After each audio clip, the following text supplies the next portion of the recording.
மேலை நாட்டு இயற்கை மருத்துவ நிபுணர்கள் என்ன சொல்கிறாங்க, 3 வேளை உணவை பிரித்து 5 வேளையாக சாப்பிடுங்க.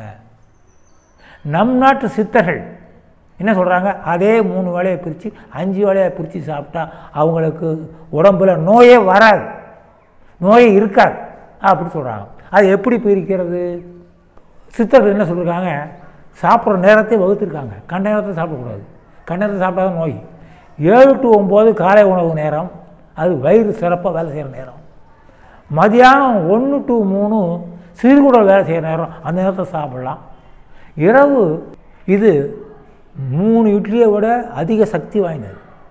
திற உணவு சாப்பிட்டதுமே 7 மணிக்கு இந்த ஜூஸ் சாப்பிட்டதுமே 8.5 கிராம் வயிறு கபக்காமனு பசிக்கும். அப்போ பசியோடு சாப்பிட்டா உடம்பு நோய் வராது. அந்த 3 இட்லி அப்போ சாப்பிட்றலாம். ஏன்னா இந்த சூப்பில் உள்ள சத்தை விட சத்து இந்த திட உணவோட சக்தி அதிகம். இந்த சூப்பை சாப்பிட்டா உடம்பு நல்லா பசிக்க ஆரம்பிச்சிடும். பசி இல்லாமல் சாப்பிட்டா தான் நோய், சர்க்கரை நோய். பசி இல்லாமல் சாப்பிட்றவங்க சர்க்கரை நோய் வரும். உடம்பு மருந்து சாப்பிட வேண்டிய, மாத்திரை சாப்பிட வேண்டிய, ஊசி போட்டுக்க வேண்டிய, அறுவை சிகிச்சை செஞ்சுக்க வேண்டியதில்லை. வயசு 100 ஆண்டு வரைக்கும் எந்த நோயும் வராமல் பார்த்துக்கலாம். சோறே வேணாம், 3 வேளை எதுக்கு சோறு சோறு சோறு? பழமைக்கு ஆண்டவன் அடுத்த இந்த இயற்கை கனிகளை உண்டுவோம். இயற்கை பழங்கள் எதனா சாப்பிடும். வாழைப்பழம், ஆரஞ்சு பழம், ஆப்பிள் பழம், அன்னாச்சி பழம், கொய்யாப்பழம், இது எந்த பழம் கிடைக்குதோ அந்த பழத்தை இரவு உணவாக சாப்பிடுங்க. அவங்களுக்கு நோயே இல்லை. பரிபூரண 100 ஆண்டு, நோயில்லா 100 ஆண்டு.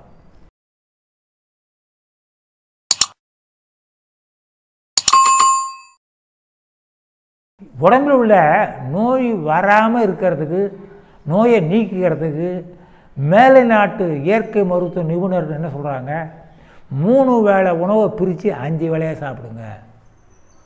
நம் நாட்டு சித்தர்கள் என்ன சொல்கிறாங்க, அதே 3 வேளையை பிரித்து 5 வேளையாக பிரித்து சாப்பிட்டா அவங்களுக்கு உடம்பில் நோயே வராது, நோயே இருக்காது அப்படி சொல்கிறாங்க. அது எப்படி பிரிக்கிறது? காலை உணவு, மதிய உணவு, இரவு உணவுன்னு பார்க்கும்போது காலையில் ராஜா மாதிரி சாப்பிடணும், மதியம் மந்திரி மாதிரி சாப்பிடணும், இரவு பிச்சைக்கார மாதிரி சாப்பிடுவாங்க நம்முடைய முன்னோர்கள். ராஜா மாதிரினா, ஏன்னா அடுத்தது காலையில் வேலை செய்யணும், உடம்பு வயிறு நிறைய சாப்பிடணும், அது 3/4 வயிறு சாப்பிடலாம். மதியம் மந்திரி மாதிரி சாப்பிடணும், அரை வயிறு சாப்பிடலாம். ராத்திரி பிச்சைக்கார மாதிரி சாப்பிடணும், 1/4 வயிறு சாப்பிடலாம். ஏன்னா ராத்திரி தூங்க போகிறோம், ஒன்றும் வேலை செய்ய போகிறதில்ல, அதிகமாக சாப்பிட்டு ஜீரணம் ஆகாது, 1/4 வயிறு மட்டும் சாப்பிட்டா போதும். ஆக காலை உணவை 2 வேளையாக பிரித்து சாப்பிடணும், மதிய உணவையும் 2 வேளையாக பிரித்து சாப்பிடணும், ராத்திரி உணவை அப்படியே சாப்பிடலாம். இப்படி 5 வேளையாக பிரித்து சாப்பிட்டா நோயே இருக்காது. அந்த 5 காலை வேளை உணவை எப்படி சார் பிரிக்கிறது?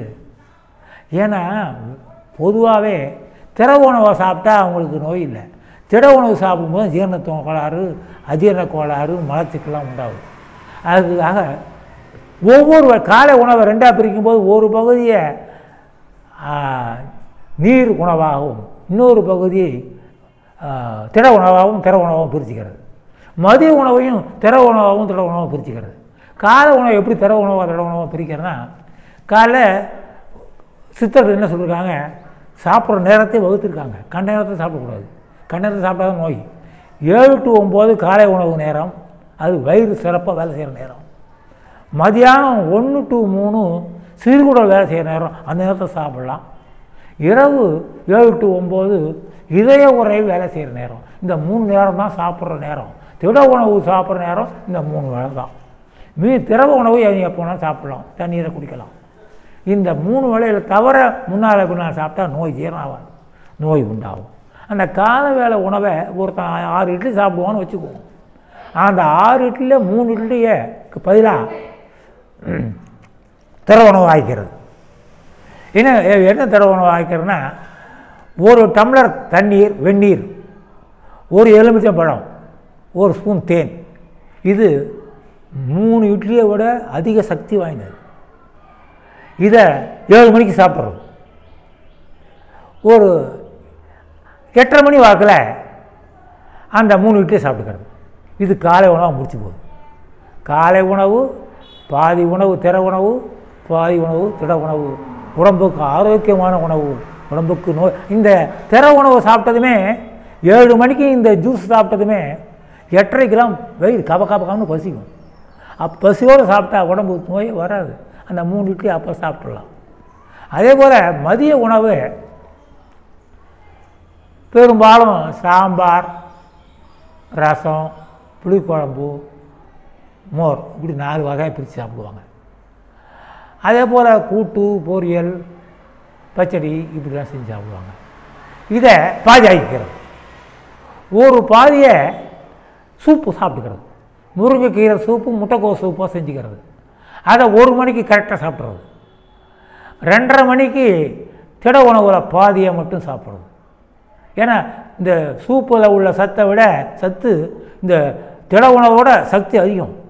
இந்த சூப்பை சாப்பிட்டா உடம்பு நல்லா பசிக்க ஆரம்பிச்சிடும்.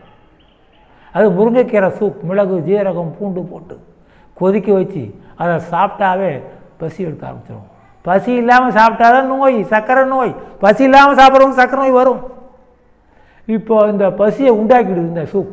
1 மணிக்கு சாப்பிட்டு 2:30 மணிக்கு நீ இந்த படித்த சாதத்தை பாதியை நீ சுவைச்சி ரசி தயிர் பச்சடி போட்டு சாப்பிடணும். தயிர் உடம்புல உள்ள அந்த கழிவுகளை நீக்கக்கூடிய உயர்ந்த மருந்து. தயிர் பச்சடி, ஒரு கீரை கூட்டு, இது சிறப்பு. வயசானவங்க தயிர் பச்சடியும் கீரை கூட்டும், சாம்பார், ரசம் போட்டு சாப்பிடுங்க. பாதி உணவை பாதியை சூப்பாக சாப்பிடுங்க. உடம்பு மருந்து சாப்பிட வேண்டிய, மாத்திரை சாப்பிட வேண்டிய, ஊசி போட்டுக்க வேண்டிய, அறுவை சிகிச்சை செஞ்சுக்க வேண்டியதில்லை. வயசு 100 ஆண்டு வரைக்கும் எந்த நோயும் வராமல் பார்த்துக்கலாம். ராத்திரிக்கு பழ உணவு வைக்கிங்க. சோறே வேணாம், 3 வேளை எதுக்கு சோறு சோறு சோறு பழமாய்க்க. ஆண்டவன் அடுத்த இந்த இயற்கை கனிகளை உண்டுவோம்.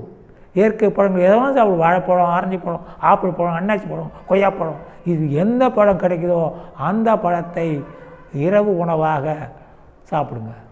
Easily digested food fruits. அதில் உள்ள சாறு உடம்பை தூய்மைப்படுத்தும், நோயை நீக்கும். உடம்புல நோயே இருக்காது, உடம்பு தூய்மையாக இருக்கும். நோயில்லா உடம்பை உண்டாக்கிவிடும். ஆக இரவு உணவை பழமாக்கி கொள்ளுங்கள். இந்த 3 வேளையும் 5 பிரித்து சாப்பிட்டோம், உடம்புக்கு நோயே வராது. சித்தர்கள் சொன்னதாக தான். மேலை நாட்டு ஆராய்ச்சிகள் பண்ணுறான். இயற்கை மருத்துவர்கள் பெரிய பெரிய ஆராய்ச்சி பண்ணுறான். 100 பேருக்கு இயற்கை உணவு கொடுக்குறான், 100 பேருக்கு சமைச்ச உணவு கொடுக்குறான். நான் சொன்ன மாதிரி பல பேருக்கு கொடுக்குறான். அதை கண்டுபிடித்த கடைசி இதுதான். 5 வேளையாக பிரித்து பாதி திற உணவாகவும் பாதி இட உணவாகவும் சாப்பிட்டால் அவங்களுக்கு நோயே இல்லை. பரிபூரண 100 ஆண்டு, நோயில்லா 100 ஆண்டு.